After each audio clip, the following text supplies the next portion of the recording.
Hey, good morning and welcome to Breakthrough Walls. I'm Ken Walls and I'm your host. And today I have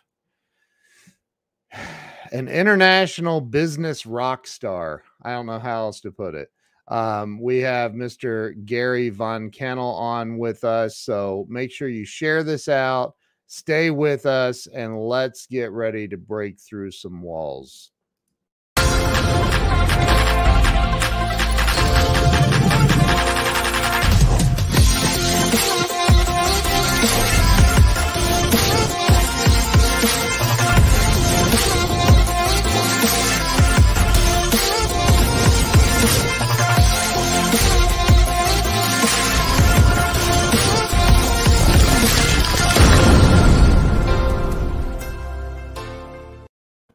And we're back. Let me bring Gary on with us.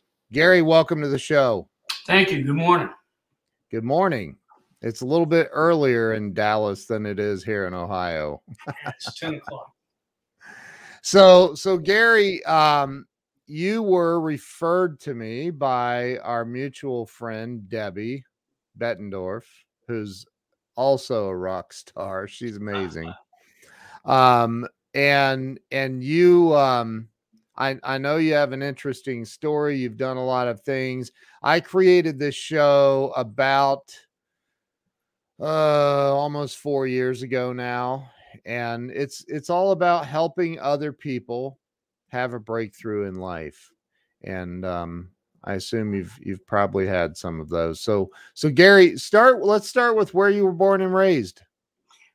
Well, before I do that, let me respond and make sure my expectations match yours. I totally in sync with trying to help somebody or give somebody a piece of advice or information that they might use in a positive fashion. So when this show ends and life goes on, the takeaway I would want to have is that somebody listening to this, or a lot of people who would laugh and smile and say, this is really funny. Although parts of it aren't funny.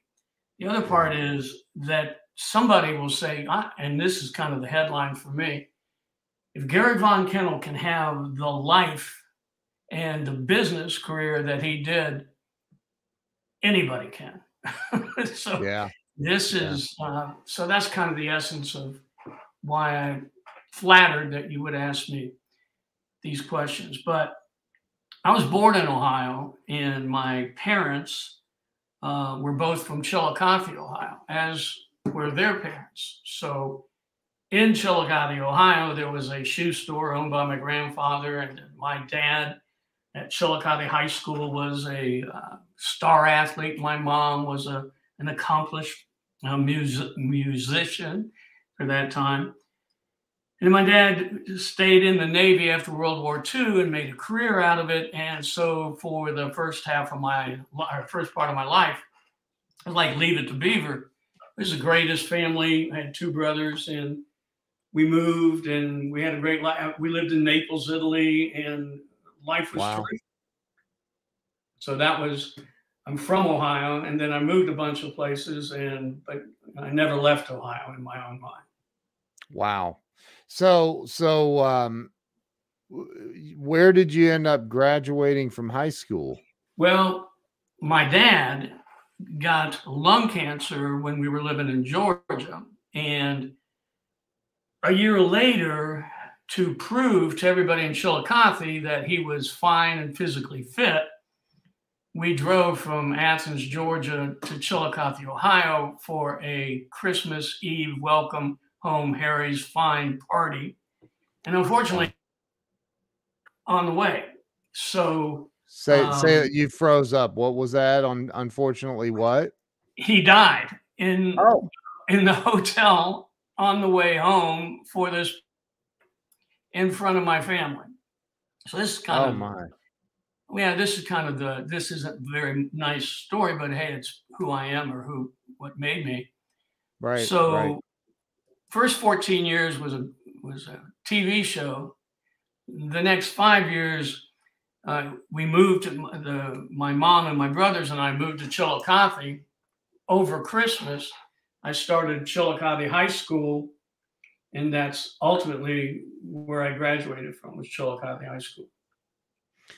Do you feel like that impacted who, you know, I always feel like there's things that occur, events, people that are in our lives that as children that kind of push us in the direction we end up going as adults. Does anything resonate with you when I say that?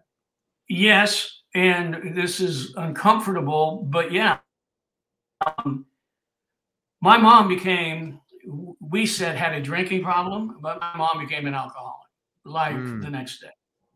My older brother became a recluse and later an alcoholic. My younger brother just kind of disconnected. So when we moved to Chillicothe, it really impacted my life because I didn't want to be home. So I ran around in Chillicothe with 10 of the greatest, funniest, most fascinating people, and they help shape who I am and how I think. And it's kind of good news, bad news. Did I have a good time in high school? I had a great time in high school. I had the best time of high school. Right. Was that the worst time in my life? Yeah, absolutely. So, yeah, it shaped me. So what did you end up going to college then after high school? Yeah, and each one of these little segments that we're kind of going through, the thing that I like about my life is each one of them, you get past that ugly period or when it happened, they all have incredibly funny stories involved, like as I progressed. So yeah, I ended up applying to college and going to college, and I was a horrible student, beyond belief, a bad student. Yeah. I think there were 340 kids in my graduating class. And I found out later I was like 175. But I never studied. I never paid any. I worked continuously. I was in a rock band and I had a great time. But suddenly everybody said, well, now it's time to go to college. And I also was drafted 3 times because this was the Vietnam time. Wow. So a little confusing. So yes, I ended up going to college, I think for like 100 years. Turned out to be almost. Where did you go? University of Kentucky. Okay. And I picked that school because the year before they won the NCAA tournament. I thought that was pretty cool. That's a really good reason to pick a school. And they accepted it. So nice. I think they would have accepted anybody at that time, and they certainly accepted me. So you said you were drafted. Did you end up in the military then? Yeah, I sure did. When you're from Chillicothe, how do you get drafted 3 times? I thought you only get drafted once.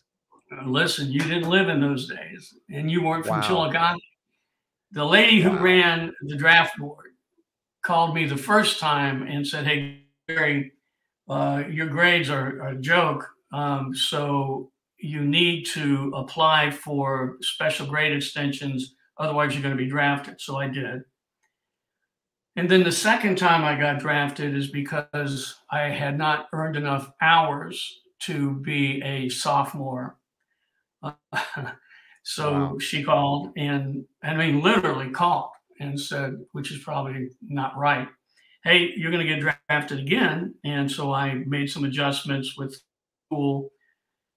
Then the third time she called, she said, "Hey, you're going to be drafted Monday and we're going to come pick you up.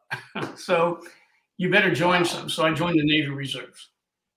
And then I did that. And then I went on active duty, hurt my back, and I got a medical honorable discharge. So that was my service. Wow. Were you deployed at all or? No, this is another story. And people my age and from Southern Ohio, from anywhere, all have a story because this was just a very confusing time. Are you into the war? Or are you not into the war, and why?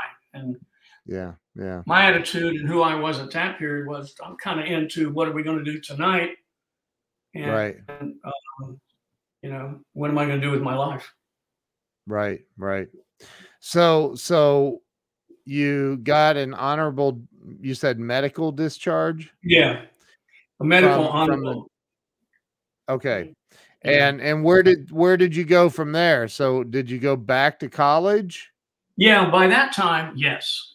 And by that Okay. time, I'm 21, and I had, and this is part of what I think is an important part of my life, is I met my partner for life and married her at the ripe old age of 21.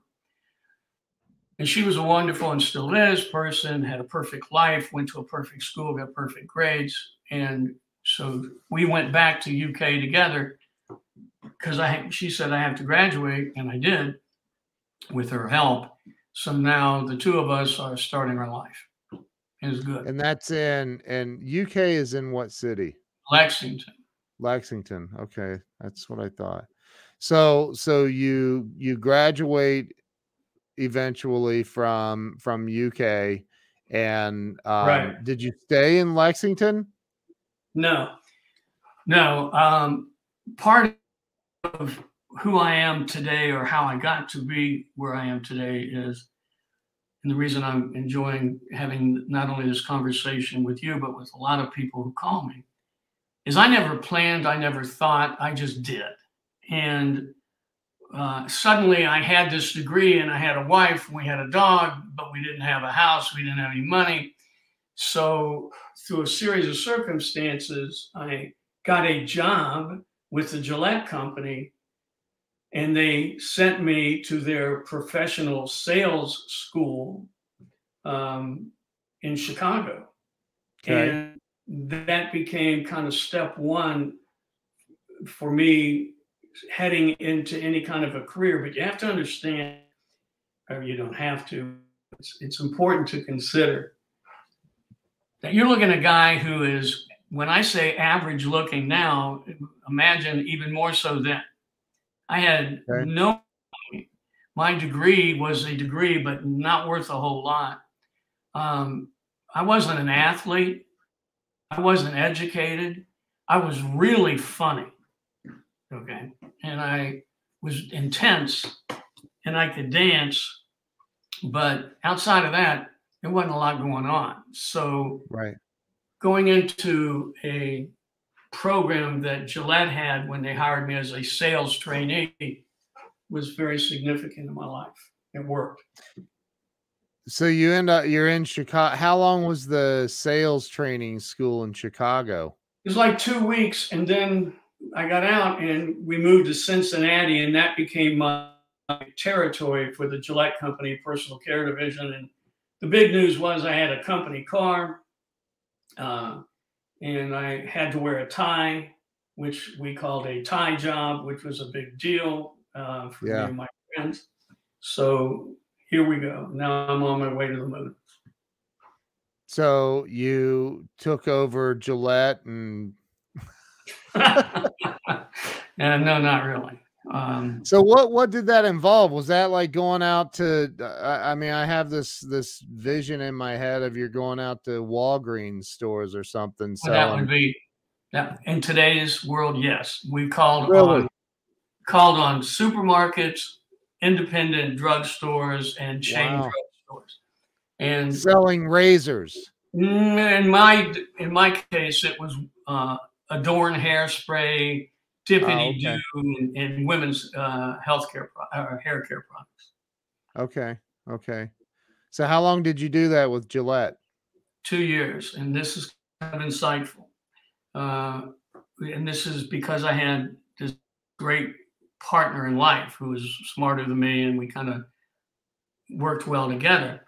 We kept having ideas like, hey, you know what? Gillette should do a TV commercial that should use this song. And we actually would send to my boss's boss, whatever you called it in those days, a 20-second video of a hair shampoo commercial that we would make. And I did this. I made a goal. I said, look, every month I've got to send them something so they know who I am and that I'm alive out here. And we did. And so ultimately, I got promoted into their home office in Boston. and I was a collateral writer in the marketing department, living in the Prudential Center in Boston. And had I stopped right there, I would have been one happy guy. You know, as an obit moment, here's a kid from Chillicothe who's now working in the Prudential Center, wearing a tie and writing stuff. So I thought it was pretty cool. Look who just jumped on. Who? You see it on the screen? Debbie. Oh, hey, Debbie. So you ended up in Boston? Yeah, for 2 years. Okay. And that was with who? You were Gillette. still with Gillette? Yeah. Okay. So stick with me, Ken. It's going to get better. So I'm in Boston. I'm a writer. I'm getting a lot more confident. I'm not any better looking. I don't have any money. So I send my resume to the Miller Brewing Company because they were bought by Philip Morris, and they were introducing a new beer called Miller Lite, or light beer from Miller. Yep. And they said, hey, as a writer or a junior in the marketing department, I'm sure I can help. So I had to fly to Milwaukee several times to interview, but I ultimately got a job at the Miller Brewing Company in 1975, and they had introduced Miller Lite in 74. And without me knowing it, planning it, or thinking about it, I'm now becoming involved in one of the biggest, if not the biggest at that time, advertising campaign in U.S. history. Wow. So, yeah, and it was cool. And the neat thing about that was they were owned by a tobacco company, so they encouraged you to smoke. No problem. I had quit. You broke up there. They were owned by what now? A tobacco company, Philip Morris. So when you get to work, you were encouraged to smoke. Wow. No problem. I had quit, so I started smoking again. At 4 o'clock every day, they brought fresh beer made from the brewery, and you were encouraged to have 2 or 3 beers. This is the greatest job in the world. Yeah. Wow. So the difference with me at this particular point, having come from Chillicothe, having the imprint of those people in that town and who I was as I was being shaped, is I was very friendly, and I became very much ingrained, even though I wasn't invited and nobody wanted me to, in the marketing campaigns using these ex-athletes who were very famous, still are, and were key to the Miller Brewing Company now becoming the #2 brewery in the United States out of nowhere, and almost overthrowing Anheuser-Busch. So there were a lot of things that I did, but now I'm really happy because we love Milwaukee. We've got a couple kids, and I love what I do, and I'm getting some recognition. So my ego's set. People think I'm funny, and I also start to irritate a bunch of people because I try to inject, hey, you ought to think about doing this. It works. So I started a minority marketing company with one of the celebrity athletes. This particular individual's name was David Deacon Jones. And probably most people listening wouldn't remember, but if you just look at the top 100 NFL players of all time, he's number 7. And he was incredibly creative and funny. And he's African American, which is fine with me because I'm from Chillicothe, Ohio. And we have another partner who is a lady, a Mexican lady. So off we go. It's going to be huge. It's going to be successful. It's going to be my first startup. Last about an hour. Doesn't work. So now I'm unemployed. Wow. So And living, where were you living at that point? Living in Milwaukee. Milwaukee, okay. And now I really have no money. Now I'm really not good looking, and things are getting a little tough. So I start another company with a lady that I worked with at the Miller Brewing Company. And she and I end up going to Dallas, Texas to work as a wholly owned subsidiary of a very well-known agency at the time, Tracy Locke. Now, what's interesting about this is Tracy Locke was a Pepsi agency, and the guy who was incredibly successful at Pepsi was best friends with the guy who ran Tracy Locke, which we were now a subsidiary of. Okay. And that became the Cola Wars. And so without any planning, without any intelligence, I'm sort of like Forrest Gump. You know, I just kind of like, are you kidding me? I went from this Miller Lite campaign, which was beyond huge, right, by any measurements, to the Cola Wars, which is even bigger. And as a side note, fast forwarding, I ended up being an executive producer on a TV show about the Cola. I mean, so now my life has really changed. I'm on an airplane all the time. This little subsidiary that 3 of us started now has probably 50 or 60 employees. We're just killing it. Life is great. Wow. So and then I came home to Chillicothe every now and then to see my friends. My mom still lived there, still having issues on my personal side with all those things. But life's pretty good. Then Jane and I, my wife, who's just terrific, start our own company. So this is like my 3rd startup. Now I kind of know what I'm doing. So she's the president because, as she said, you can't sign any checks, sign any contracts, and if you ever yell at me, I'll quit. So that was the basis of her becoming president. Right. So we had our own agency for 13 years, and it was really successful. And we are you talking like marketing, advertising? Yes. Okay. And our clients are Miller Brewing Company, Frito-Lay, and a couple of booze and beer companies. So life is really good. And now people think I'm pretty cool. You know, they say, when they describe me, they say, oh, he's kind of tall, good looking guy. Okay. Yeah. Not really, but in my mind. Right. Okay. So now we're going to go big. Can I keep going? Yeah. So we do this for 13 years. We're having some success. I'm flying a lot. Our kids are doing well. Marriage is terrific.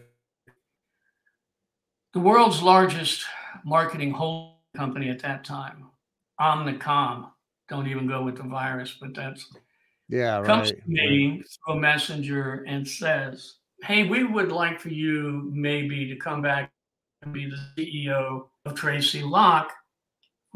There's been some personal issues.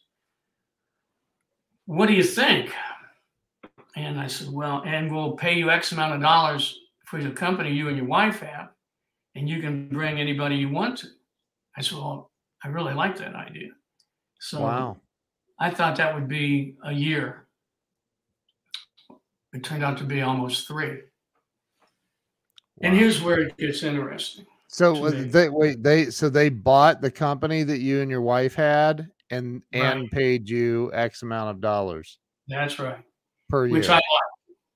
So now I'm the CEO of Tracy Locke in Dallas, which is, it's not doing well today, but at that time it was about a 100-year-old agency. Wow. They had some issues and I fixed them.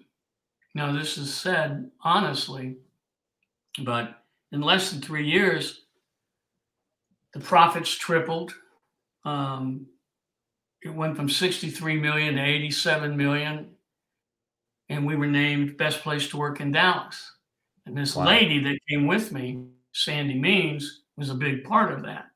You know, I've always had a female, as it turns out, partner from when I first started, Bobby Merkel, Jane continuously, and now this lady named Sandy Means. So life is good.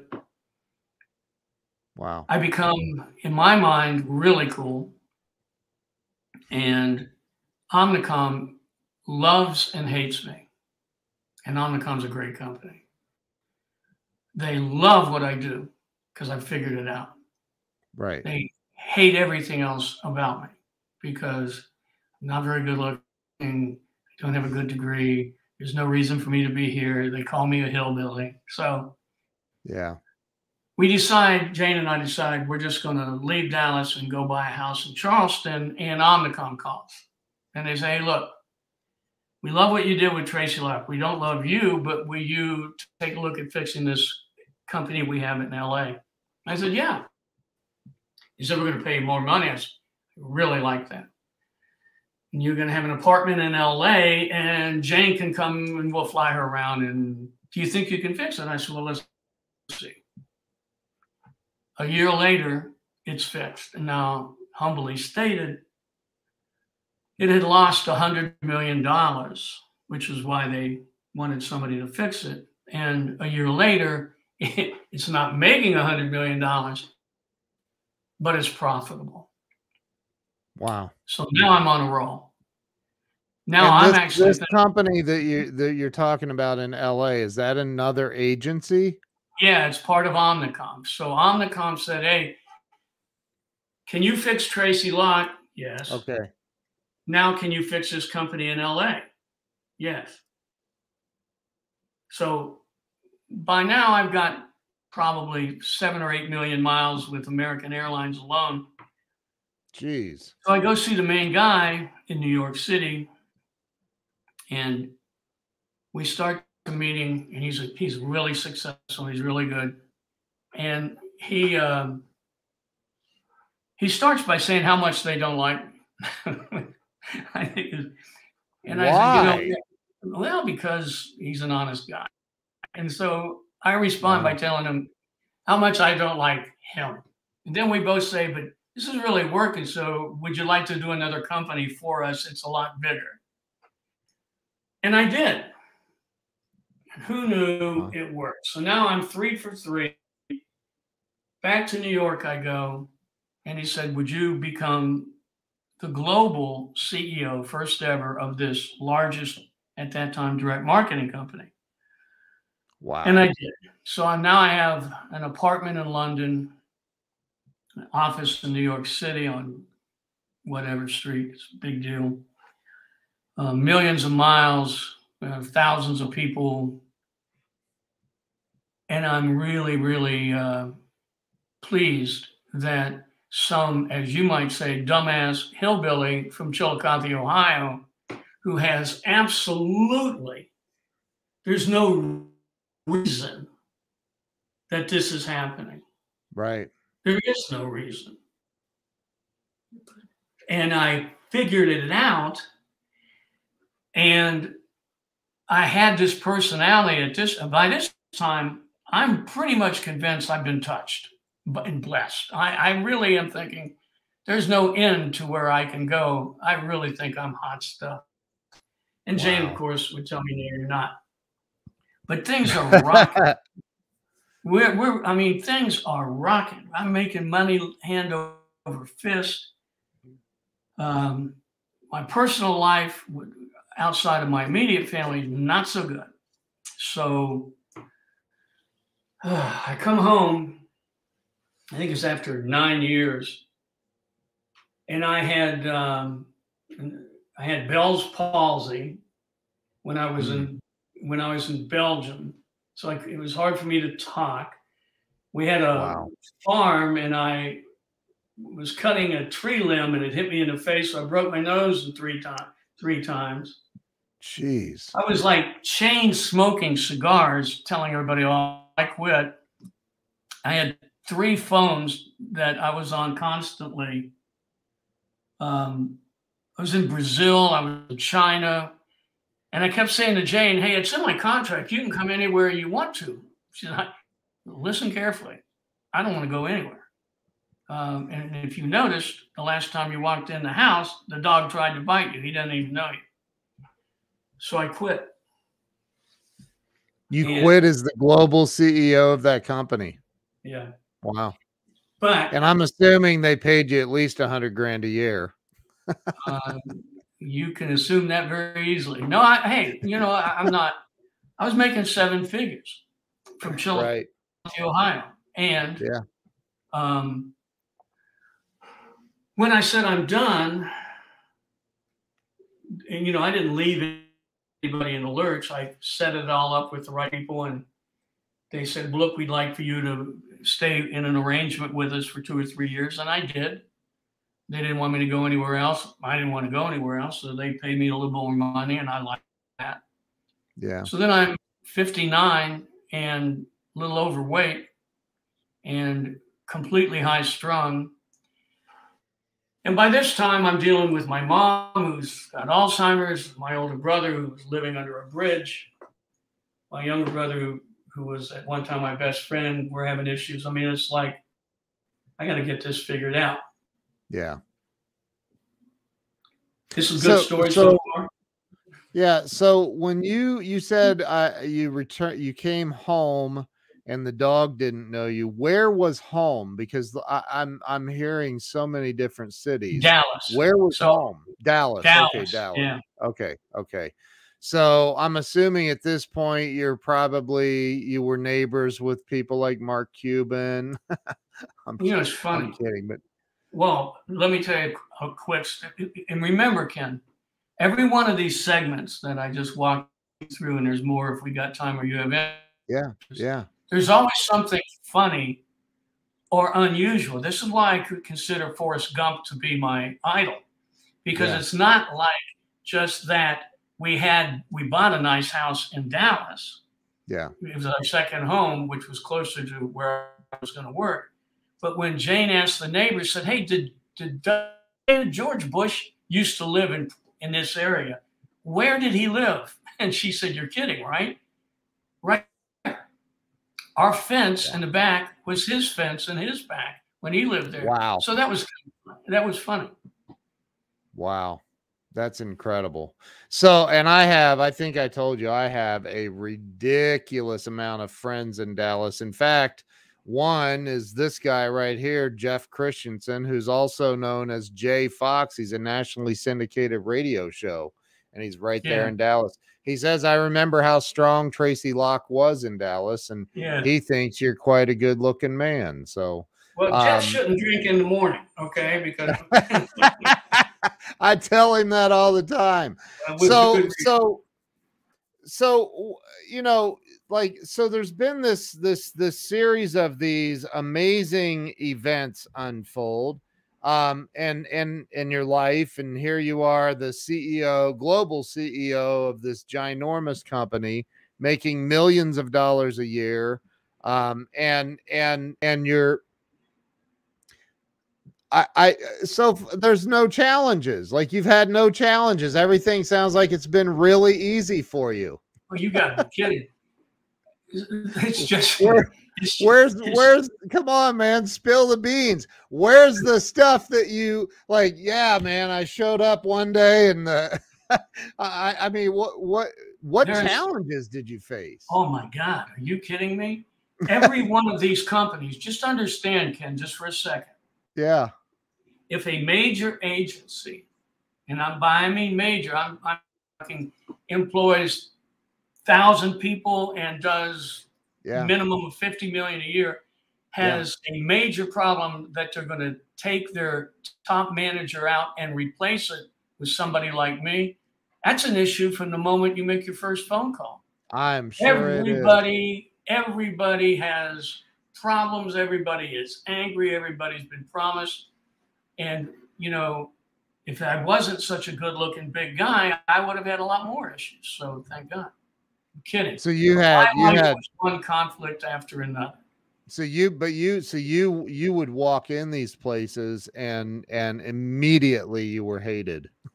I wouldn't even get there. I'm dead serious. I believe you.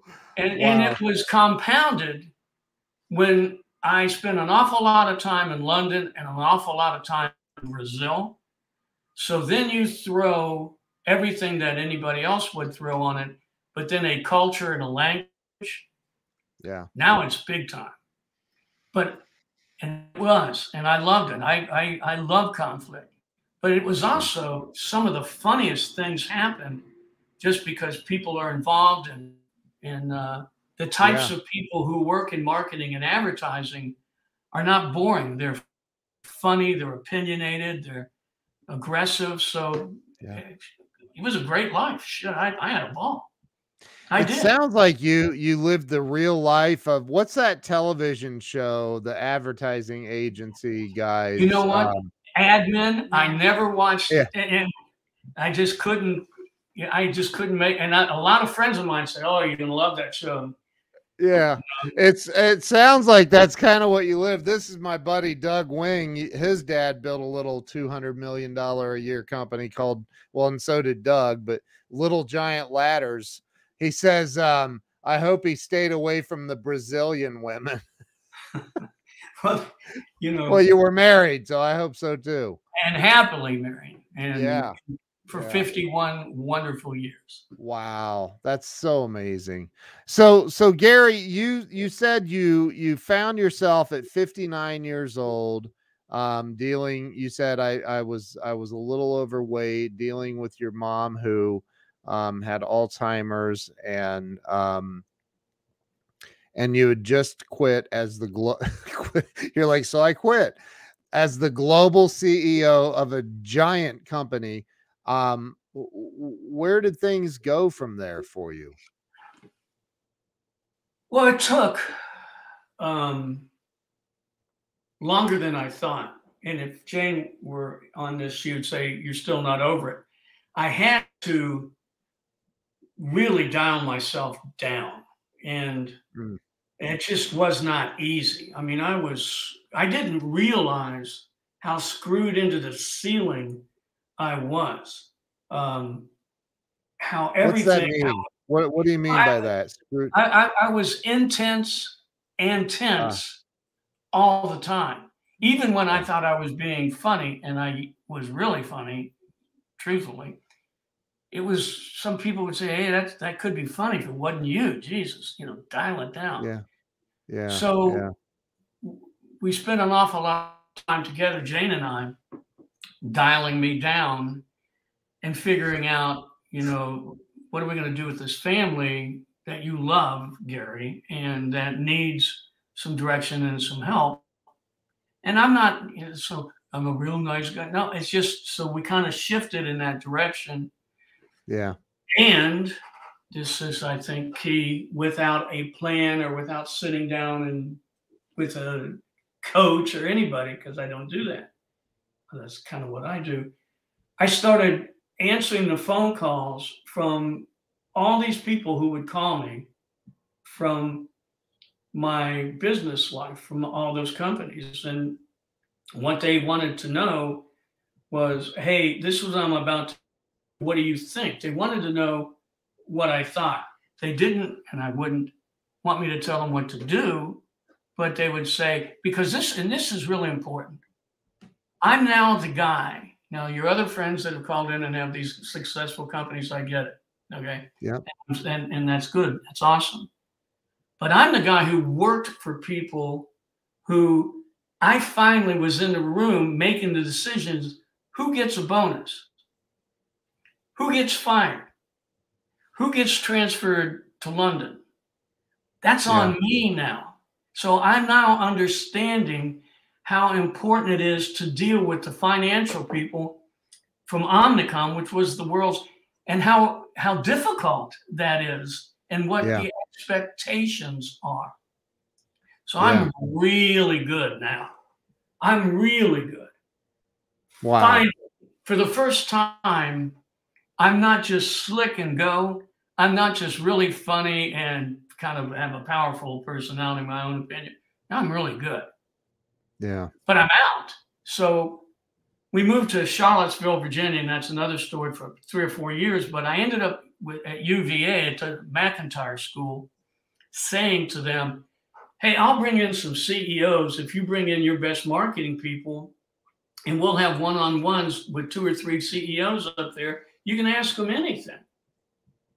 Nobody has that access. Nobody. Well, I'll get you that access. Well, what are you going to charge UVA? Nothing.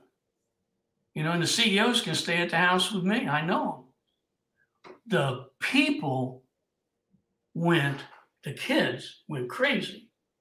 So they'd say, hey, can I have a cup of coffee with you? Say, no, but you can come to my house and I'll make steaks as long as there's 4 or 5 of you, because I don't want to waste my time. Yeah. And as long as we do it in my house, because I can't hear, I'm going to use bad language. And I really don't care what you think, but if you really care what I think, I'll talk to you all day. Well, Ken, that is now not gone away. People call me out of the blue, say, hey, you don't know this friend of mine, but if I introduce you, would you talk to this person or that? Yeah, absolutely. So I did that. Wow. The bigger thing, if I can go there now, is, can I talk about just keys to success for a second? Yeah, I would like, I do have a couple of questions. One being, you know, as you look back over your life, you know, I have some amazing people in my life that are billionaires that are mentors to me, and many other people. And as you look back over your successes in your life, who are some of the people that come to mind when I say, hey, Gary, who mentored you? Who did you look up to? Who helped you along the way? This is a great question, but understand, and I am totally different. It's me, not you. I don't believe in the word mentor. It's overused and it's incorrectly used. To me, it's like the word hero. Oh, she's a hero. No, she's not. And not my opinion.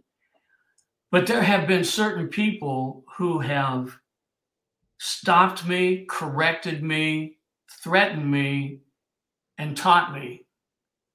And when it was happening, it was like I finally grew up.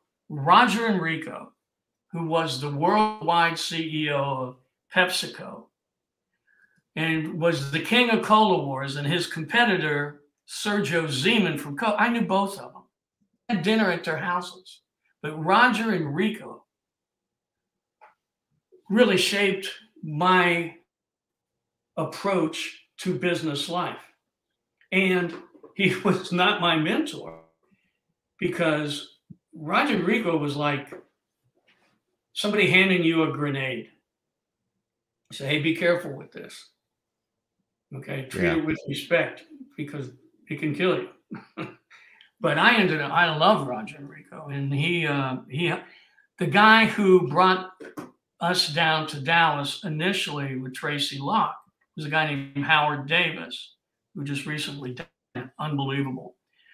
To say Howard and I did not like each other is not even being polite. Okay. There was one time in a restaurant where Jane got up and said, you know, is there security here? This guy's huge. I mean, we were going, and God, we're like 50. Wow.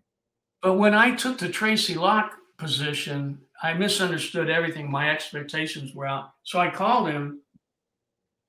He said, hey, here's what you're doing wrong. Here's what you better do immediately. And if you call me again without paying me, I'm not taking the call. So I loved it. So those two guys. You became good. And I became really best of friends with Howard ultimately. And then this is almost the opposite to your answer. It's not mentoring. Both of my sons have really coached me in the last 10 years. I've learned a ton from them. And they're two of my best friends, if not both of them my best friends. But I've learned from them. So yeah, let me go back to your question. And if I'm talking too much, hey, just wave at me or something. But no, you're good. the people will come to me and they'll call me and say, hey, you know, I'm X Brown, male or female. And I was wondering, you know, if we can have like some time. And I'll say, yes, you got to come to my house. Don't bring anything. I'll have bagels. I'll have coffee. My wife, Jane, is always here. Although she gets a little bored with this stuff now, and bring questions. And I'm not going to be your mentor because I don't, you know, so we're going to have a whole definition. And you're not going to be my friend unless we do this 3 times. And I don't care if we're friends. Right. Boy, they Right. stack up. I mean, they really do. There's 2 this week, and I got 1 coming Friday. So I believe more than anything, which is why I wanted to do this, or I said I did want to do this, because I've never listened to, seen a podcast, you know, and it's not my life. But what I believe in is if I can tell somebody, hey, look, this is what you're doing now, but if you're interested, this is what's going on in the next room. This is how you're being viewed by people. And in order to get through this next barrier, you really got to consider X and Y. Yeah. I don't care if you do anything, and they listen to me because they said, and they mean it. How do you know anything? Where'd you go to school? Where'd you play ball? How much money did your folks give you? You know, all that. So they look at me like a bank teller gone nuts, and they say, you really do know? Yeah, I do. And what if somebody in that system or in that process threatened you with your job, or we're going to take your money? Bring it. I don't give a shit. I really don't. And that's from Chillicothe. And I didn't even realize that. That's, so yeah. So, So what do you think in your opinion? I always like to ask these final 2 questions. What is the what do you think the number one thing is that's holding people back from 2 things? Number 1, real financial success, and number 2, true happiness and freedom in life. And I do think those are related. I've been broke and I've been a multimillionaire, and multimillionaire is way better. So what do you think is holding people back in life from really experiencing everything? great questions. I deal with this every time I talk to people, anybody. Yeah. You have, and I believe this to my core, you have to find your partner in life. Have to. Yep. You cannot do this alone. Life cannot be lived alone. You can't deal with it. It's too much. And it's as simple as somebody saying, hey, you got spinach in your teeth, to, hey, don't use that bad language, or let me help you with this. And so finding the right partner immediately is key. Yeah. Finances, and this is, in my opinion, and I get asked this a lot by these people, and I believe this, really define who you are and what you want. Spend a lot of time on that, especially if you have that partner. And when you do figure out who you are and what you want, money is a means, it's not the major matter. You know, I could have made a ton more money.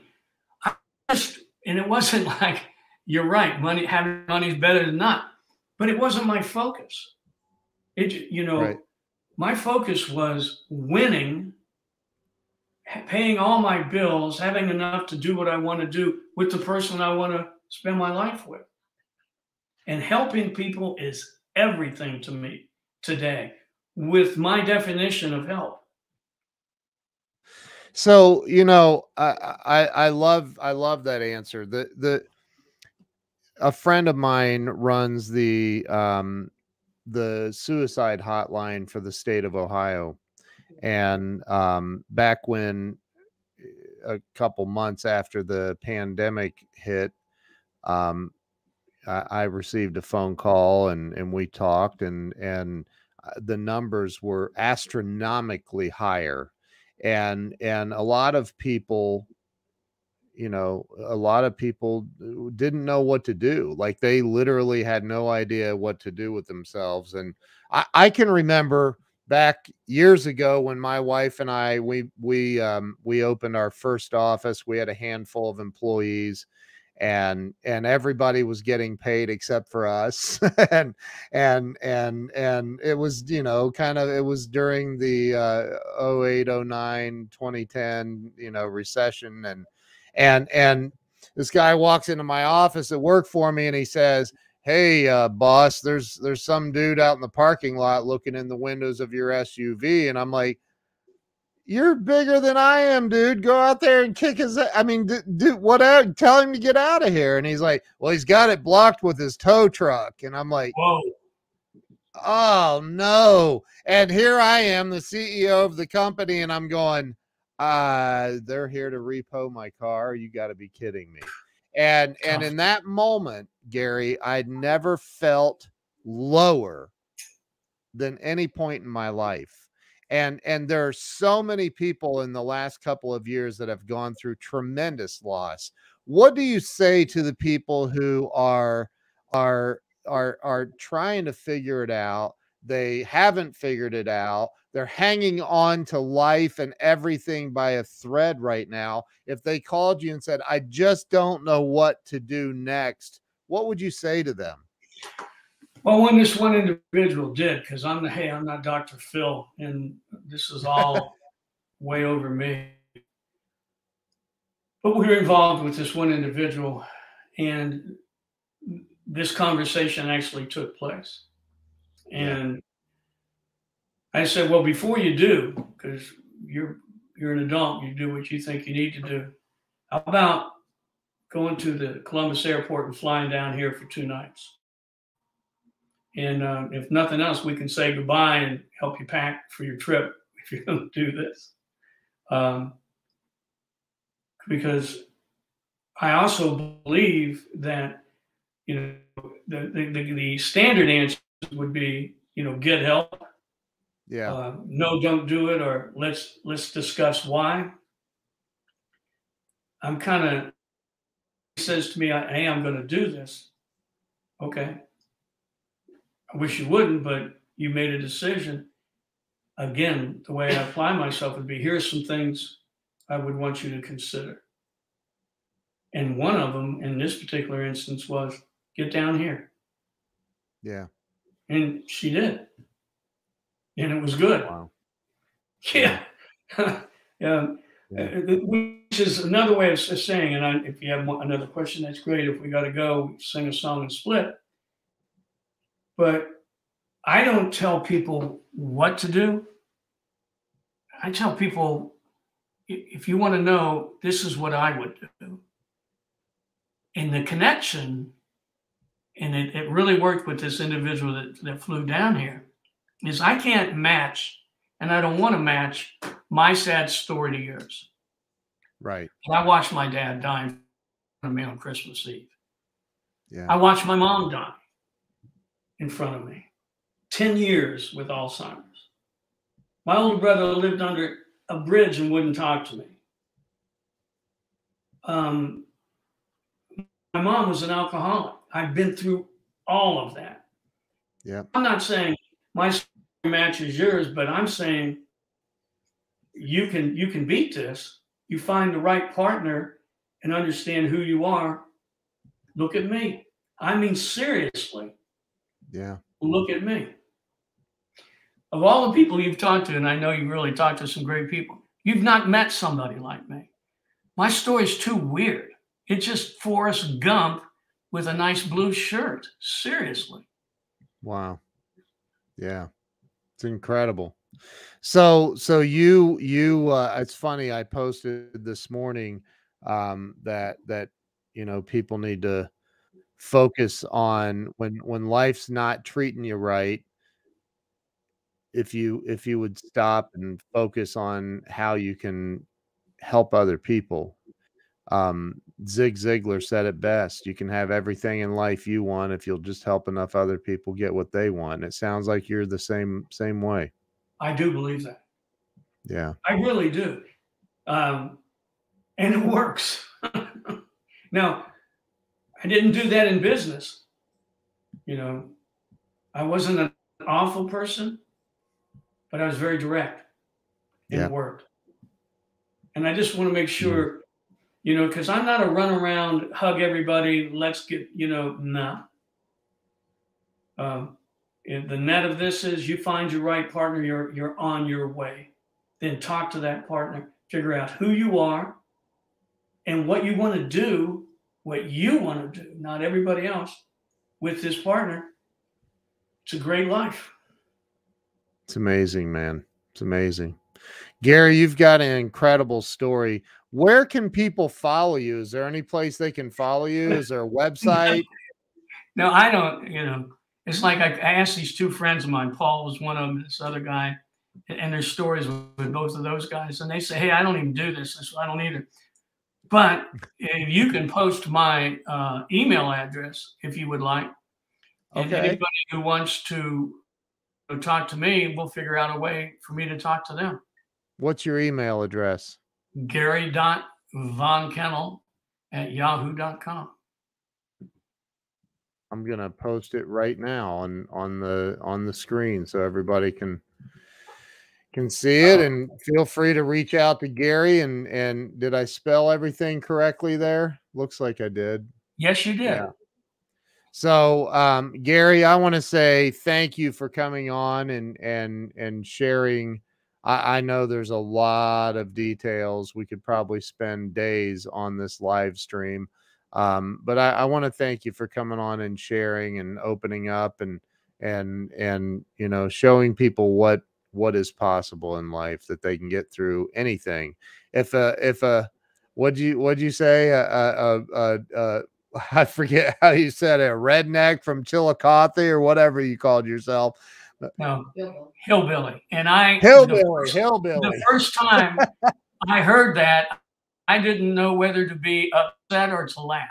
So yeah, I laughed. Hey, I get it. I'm from Indian Lake, Ohio, so not much of a difference. But Gary, thank you so much. I appreciate you being on here, and thank you to everybody who's watched and shared this out. And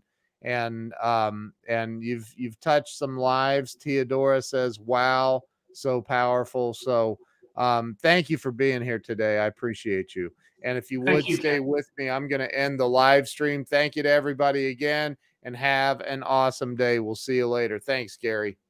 Thank you.